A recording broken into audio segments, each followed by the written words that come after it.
A world of war, suffering, loss on both sides. Mutants and the humans who dared to help them.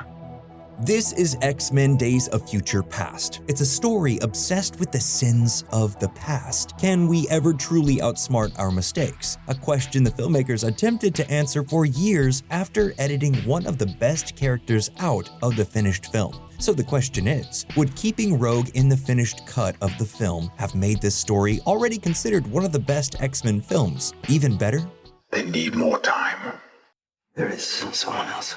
Initially, a direct sequel to X-Men First Class would have followed the young X-Men as they dealt with the fallout from the assassination of John F. Kennedy by Magneto. Or at least that was the original plan that director Matthew Vaughn had in mind. The untitled First Class sequel would have featured a younger Wolverine played by a new actor, then a proposed subsequent sequel would have been a film titled Days of Future Past, and would climax with the young X-Men meeting their older selves, played by the original trilogy's actors, a showdown for the ages. The only problem being Fox got too excited about the prospect of the old cast and the new cast squaring off and didn't want to wait. Thus, Vaughn was pushed out and Bryan Singer, director of X-Men and X2, X-Men United, returned to the fold. The version of the film that was released in theaters is a time travel epic in every sense of the word. It's both about the mutant characters reckoning with the sins of their past, but also Singer attempting to apologize for leaving the franchise and allowing X3 to happen. The film is a love letter to X-Men characters, the history of the comics, and also just a massive celebration of the fact that the franchise has survived for as long as it has. A sprawling cast, dynamic action sequences,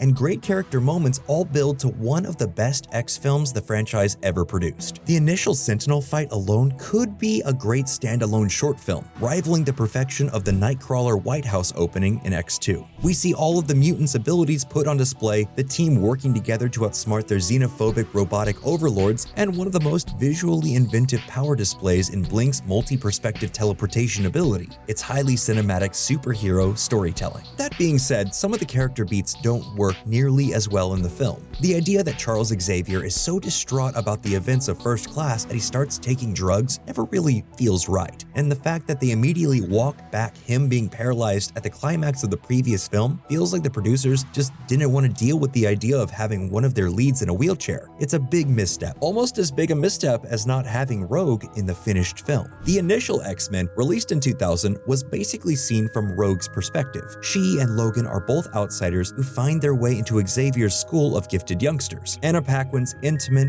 fragile, and emotionally broken performance is the counterpoint to Hugh Jackman's brooding Clint Eastwood, but give him Claw's turn. Thus, when she wasn't in Days of Future Past, it feels like a big piece of the X-Men puzzle is just missing. And that's because it is. Days of Future Past, the Rogue Cut, features 17 minutes of additional footage not seen in the theatrical release. In the theatrically released version, Rogue is essentially not in the movie, only briefly glimpsed at the end with Bobby Drake in the halls of the Xavier Institute. However, in the Rogue Cut, Kitty is accidentally stabbed by Logan while he's in his time travel-related stupor. Thus, Iceman and Magneto attempt to rescue Rogue from an Xavier Institute, which has been turned into a prison and is guarded over by Sentinels. While the action sequence is brief, we see Rogue being experimented on and subsequently revived with Iceman's touch. As the three Omega-level mutants are fleeing the hallways of the building they once called home, they're ambushed. Bobby takes matters into his own hands and sacrifices himself to give Magneto and Rogue enough time to make it to the X-Jet and flee to safety. Where's Bobby? I'm sorry, Kitty.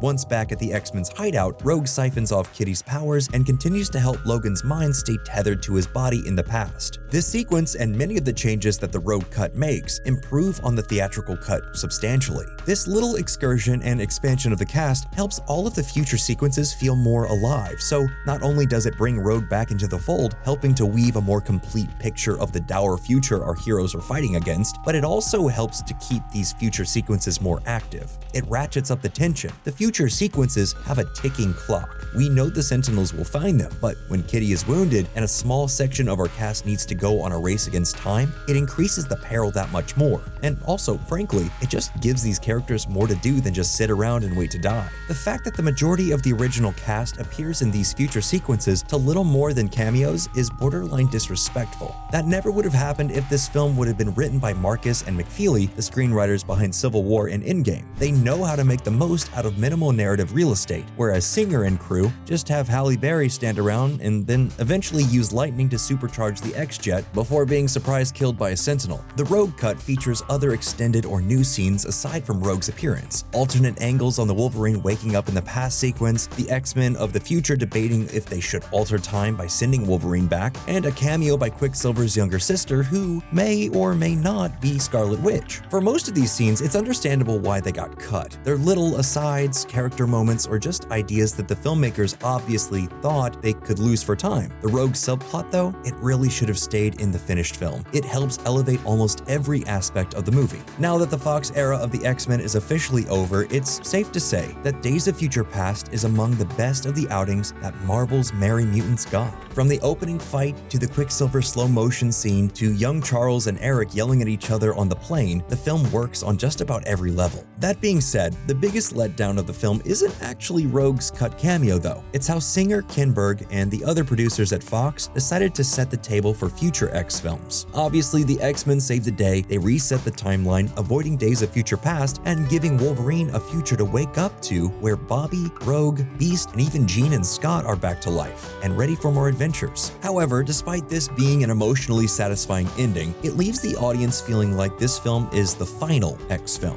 Sure, they do the whole, now the future is unwritten, we can do whatever we want and not be beholden to the original X continuity thing, but this movie ends so perfectly that it's much better imagining those adventures than actually seeing them. This film successfully gives Logan, the man with no past and no future, his riding off into the sunset moment. After this film, we got X-Men Apocalypse, New Mutants, The Gifted, and Dark Phoenix, which all feel like they're all half measures compared to the fun and complexity of this movie. Yes, we did get James Mangold's Logan, which was fantastic, but that film feels so divorced from everything else, it's almost its own thing. Something's happening to you, Logan. On the inside, you're sick.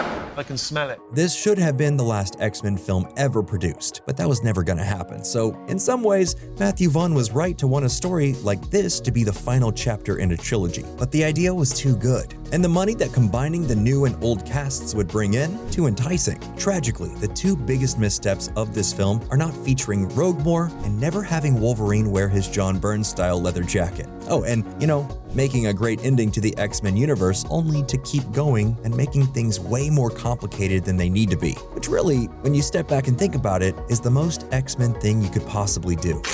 And well, on that note, that's all we have for today's episode. What do you think? Should they have just stopped making X films after this project? Let us know in the comments below, and as always, please like, comment, and subscribe for more Nerdstalgic videos just like this.